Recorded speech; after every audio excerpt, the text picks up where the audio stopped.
ভিতরের নামাজ নিয়ে ঠেলাঠেলি। অনেকগুলো পদ্ধতি আছে। 2 রাকাত করে পড়ে শেষে 1 রাকাত পড়বেন। কানাত রাসূলুল্লাহ ক্বাবলার রুকু বা'দার রুকু, রুকুর আগেও কুনুত করতেন, পরেও করতেন।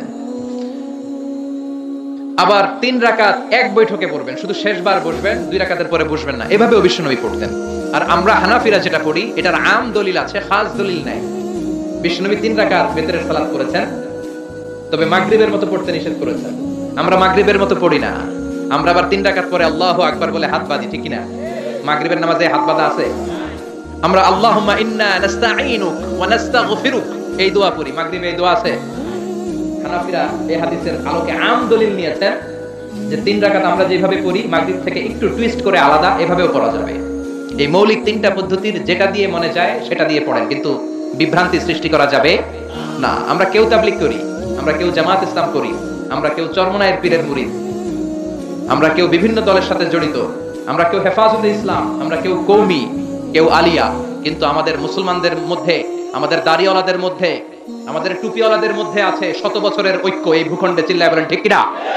এজন্য দাওয়াতের নামে, সহিহ হাদিসের নামে, ইসলামের নামে এই দেশের ঐক্য আপনারা নষ্ট করবেন না। এই ঐক্য নষ্ট করার কোনো অধিকার আপনাদের নাই, চিৎকার করে বলেন ঠিক কিনা?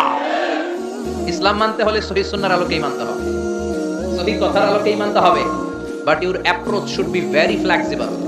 আপনার অ্যাপ্রোচটা এমন অ্যাপ্রোচ হতে হবে যাতে করে মানুষ আপনার কথা বুঝে, মানুষ এটা সহজে রিসিভ করতে পারে। যিনি মুফতি, he can provide the legal opinion of Islam, সে ইসলামের ফতোয়া দিয়ে বেড়ায়। তার ফতোয়ায় একটা কমন জিনিস যেটা থাকতে হবে, আজকে মনে রাখবেন, সেটা হচ্ছে আত-তাইসির। আমার সাথে সাথে বলেন, সেটা কি? আত-তাইসির মানে সিম্পলিসিটি। সিম্পলিসিটি মানে সহজীকরণ। ইসলামের যত আহকাম, যত নিয়ম কানুন, যত কোডিং সিস্টেম, যত রুলিং সিস্টেম, যত লিগ্যাল অপিনিয়ন, সবগুলো আমাদের মানতে বুঝতে সহজ হবে, আমাদের জন্য কঠিন হবে না। তাই কঠিন ইসলাম এই ভূখণ্ডে প্রচার করার আপনাদের দরকার নাই। আমরা খুব ভালো করে ইসলামকে মানতে জানি এবং সেটা সহিহ সুন্নাহর আলোকে চিৎকার করে বলেন ঠিক কিনা? 100 বছরের ঐক্য আমরা নষ্ট হতে দেব না। দাড়িওয়ালাদের মধ্যে, টুপিওয়ালাদের মধ্যে এদেশে ঐক্য আছে না নাই? আছে না নাই? এই ঐক্যকে সংরক্ষণ করার দরকার আছে না নাই? আল্লাহ তুমি আমাদেরকে সহিহ সমঝ দান করো, আমরা পড়ি আমিন।